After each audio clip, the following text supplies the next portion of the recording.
No programa de hoje, a gente bate um papo com Mana Bernardes.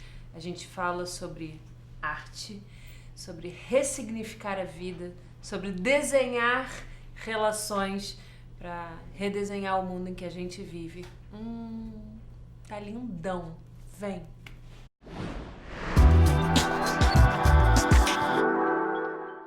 Causa Justa na área e hoje recebendo Mana Bernardes. Seja bem-vinda, Mana. Você tem um trabalho super conhecido, reconhecido em arte e engajamento. Você é uma artista plástica engajada. Quero saber desse seu engajamento. O que mais além de tudo isso? Adorei a palavra engajada, porque é uma palavra que eu tenho usado muito, né? Eu sou poeta, joalheira de joias feitas com lixo e materiais do uso cotidiano, escritora, artista plástica e designer de objetos. Tipo, tudo isso. Eu sou engajada desde sempre. Eu comecei a trabalhar criança, com a idade do seu filho, que acho que mais nova ainda. 7 anos eu comecei a fazer colares. E a fazer colares com as coisas do lixo já, desde criança, né? E aí, com 12 anos, eu fiquei muito doente, 2 anos sem poder ir para a escola. E eu fui diagnosticada com uma doença autoimune, muito séria. Só que demorou 2 anos até me diagnosticarem e eu não conseguia absorver conteúdo nutricional de nenhum alimento, assim. Tipo, eles passavam direto, assim, pelo meu organismo, a ponto dos médicos chamarem toda a minha família para se reunir, eu ter internações muito longas, assim, de 3 meses no hospital, só para conseguir ficar direto no soro e em suplementos para conseguir absorver. Então, meu intestino estava se desfazendo e não tinha diagnóstico, ninguém sabia o que era aquilo, né? Então, esse processo me gerou um aprofundamento da minha própria existência muito verdadeiro, né? Assim, foi uma questão de se eu tô viva, qual é a minha causa, né? Assim, por que eu tô ficando viva?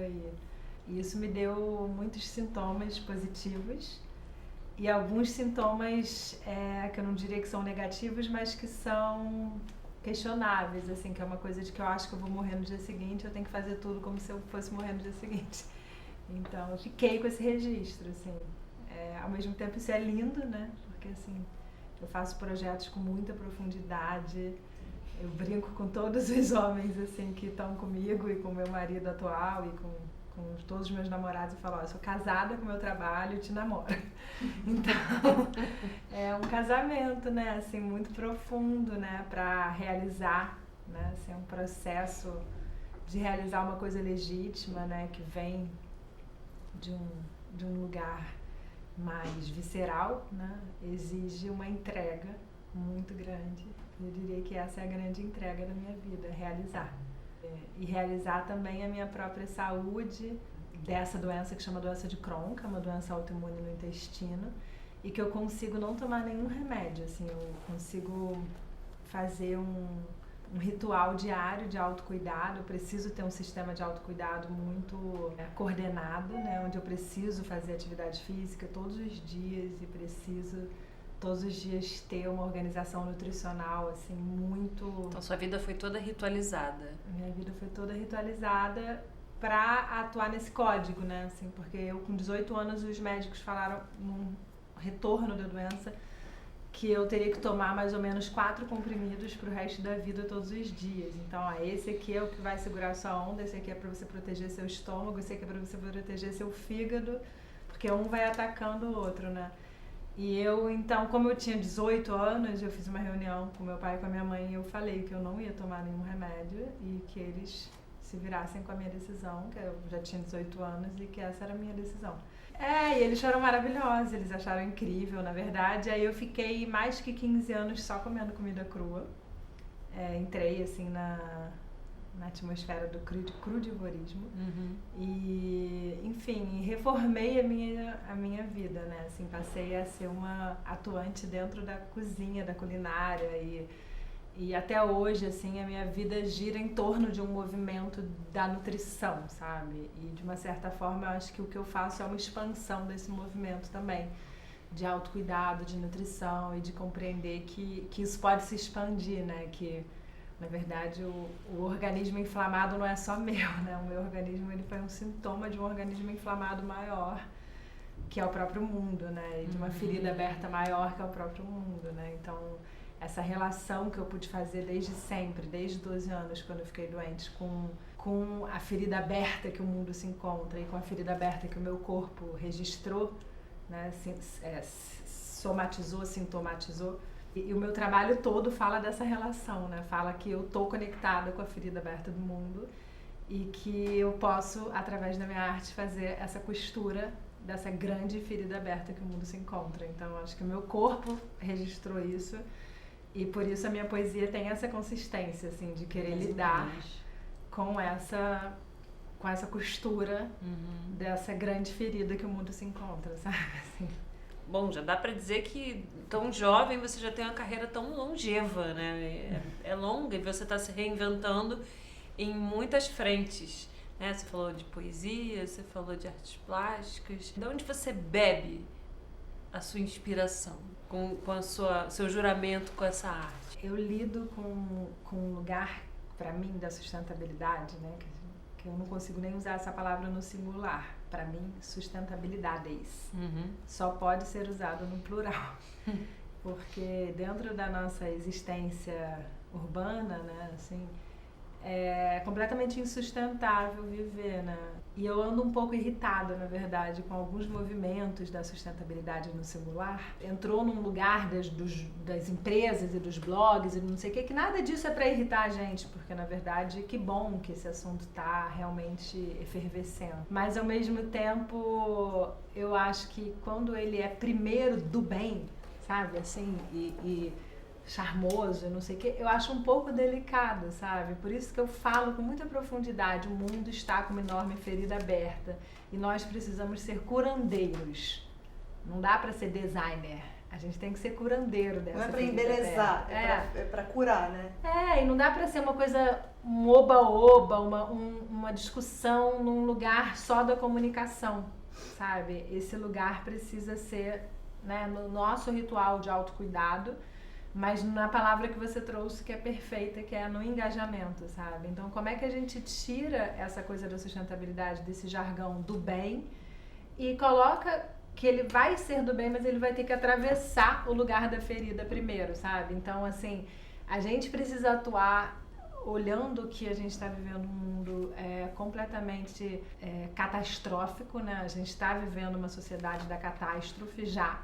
Então, a gente já está atravessando muitas catástrofes e cada vez a gente vai atravessar mais catástrofes. E que tipo de preparação profunda a gente tem, as crianças na escola têm, a atualização do período catastrófico, que é o que a gente já vive hoje.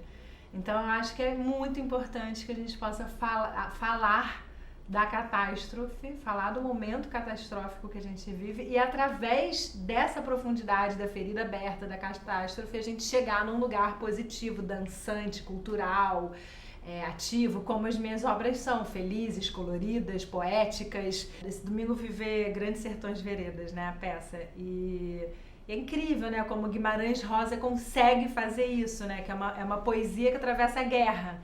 Então, assim, eu estou muito mais ligada na estrutura da poesia dentro da guerra, né? Como é que a gente consegue fazer uma poesia dentro da guerra? Porque fazer uma poesia sobre uma borboleta que está passando é muito fácil. Agora, manter uma poesia quando a gente está vendo a quantidade de genocídio ao povo negro que o Brasil está enfrentando, a quantidade de mortes à comunidade LGBTQI, né? Como é que a gente continua mantendo a nossa poesia no meio disso tudo? E como é que a gente tem coragem de manter a nossa poesia no meio disso tudo, sabe? Então, quando esse movimento da sustentabilidade ele vem primeiro na bandeira do bem, me irrita muito, sabe? Tipo, eu fico muito irritada, assim. Eu acho muito chato, acho muito raso e acho muito problemático, assim, para a compreensão mais sistêmica da urgência, da catástrofe, da ferida aberta e que, sim, ela vai continuar produzindo poesia, né? Tipo, Guimarães Rosa foi o maior poeta, né? Assim, maior escritor, maior... mas ele foi ali, né? Ele atuou, né? E se você pensar, sei lá, Tolstói, por exemplo, né? Um escritor russo, né? E é isso, ele escreveu Guerra e Paz. Ele estava comprometido com a guerra da sociedade. Estava, né? Guimarães Rosa estava comprometido com a atitude bélica e fez essa poesia de dentro da atitude bélica. Então, acho que hoje o meu lugar de atuação é um pouco esse, sabe? É ser capaz de produzir poesia em guerra, porque acho que a gente já está na guerra, a gente já está na catástrofe, não tem como achar que não tem como achar que as tempestades que o Rio de Janeiro passou, a nossa cidade, né? A gente está aqui, não são catástrofes gravíssimas, né? A quantidade de pessoas que perderam tudo, que perderam suas casas, que a gente consegue sim brincar. E através da brincadeira a gente pode fazer muita coisa, que a gente consegue sim ser do bem e ser engajado. Mas a raiz não pode nascer nisso, né? A raiz não pode nascer na superfície da beleza, do engajamento e da brincadeira. A raiz tem que ir na profundidade e subir dessa profundidade para brincar, para engajar, para fazer beleza. E você falou, é fácil fazer uma poesia com uma borboleta, mas ao mesmo tempo tem esse lugar que você está colocando da dor, da força, que faz a pressão contrária, mas que ao mesmo tempo levanta. Como é que você olha para esse momento que a gente está vivendo, para esse olhar do momento artístico brasileiro? Eu não queria estar em nenhum outro lugar que não fosse no Brasil, então isso é a primeira coisa, assim. Eu senti uma necessidade muito profunda de trabalhar com crianças, tá? Eu nunca trabalhei com criança. Eu tinha uma relação de amizade com a Marielle. No dia seguinte que a Marielle foi assassinada brutalmente, eu comecei a pensar que tipo de material didático as crianças têm para lidar com isso e com todas as mortes que a gente está atravessando agora.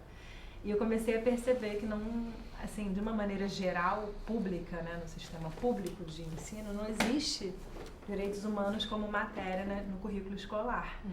E a gravidade disso, né, como é que a gente estuda geografia, português, matemática, como é que direitos humanos não está no lugar da matemática, né? Assim, como é que a gente não, além de não ter, está recebendo um corte na educação do Brasil, né? E aí eu comecei a refletir sobre isso, e então eu comecei a desenvolver uma metodologia, depois de muito tempo, assim, muitas idas e vindas, mas uma metodologia chamada FADAS, que é Festival de Artes, Direitos Humanos, Afetos e Sustentabilidades. Porque se você falar que é uma matéria, fica muito chato para qualquer pessoa, inclusive para a gente. Mas se você falar que é um festival, fica muito engajante, né? Assim, todo mundo quer construir o seu próprio festival. Então, a gente está começando, depois de muita pesquisa, muito estudo, muita entrega, a gente está começando FADAS com um grupo de 10 profissionais multidisciplinares dentro de uma escola comunitária perto da minha casa, que é na Favela das Canoas. E é um projeto de economia circular que tem como base criar também festivais pagos maiores, com grandes nomes da música popular brasileira, subsidiando cada vez que esse grande festival acontece, pago, ele subsidia para mais 4 escolas públicas. E aí a gente vai, enfim, rodando essa roda da prosperidade, né, num país que está trazendo tanta gente para a precariedade, né? Então, assim, eu quero ser reconhecida como uma artista que trabalhou pelos direitos humanos, sabe? E nesse sentido é o que eu tenho feito, assim, né? Eu estou trabalhando 5 vezes mais, assim, do que eu sempre trabalhei muito, mas agora eu estou trabalhando muito mais, assim. É um compromisso, né? Um comprometimento, assim, né? Com o país, com o que a gente está atravessando. A gente tem que fazer uma contracultura, né? FADAS é um projeto com muitos profissionais, sabe? Assim, é um projeto que só está dentro de um guarda-chuva de pensamento meu, mas cada um coordena o seu núcleo interdependente. Então, quais são os núcleos que você... Tem núcleo de autoconhecimento, com astrologia, contação de histórias e história da arte. Aí tem núcleo de arte, que é com arte e reciclagem. Aí tem o núcleo de nutrição, com culinária, com horta. Tem núcleo de audiovisual, então tem alguns profissionais de audiovisual trazendo essa dinâmica das crianças construírem, saberem lidar com as mídias pro ativismo também. Mas são 10 profissionais, cada um toca o seu núcleo, sabe? E você, curtiu? Então curte, comenta, compartilhe, aciona o sininho aí, se inscreve aqui no canal e volte sempre. Tem sempre Mulher Maneira aqui, interessantérrima. Grande beijo a todos vocês.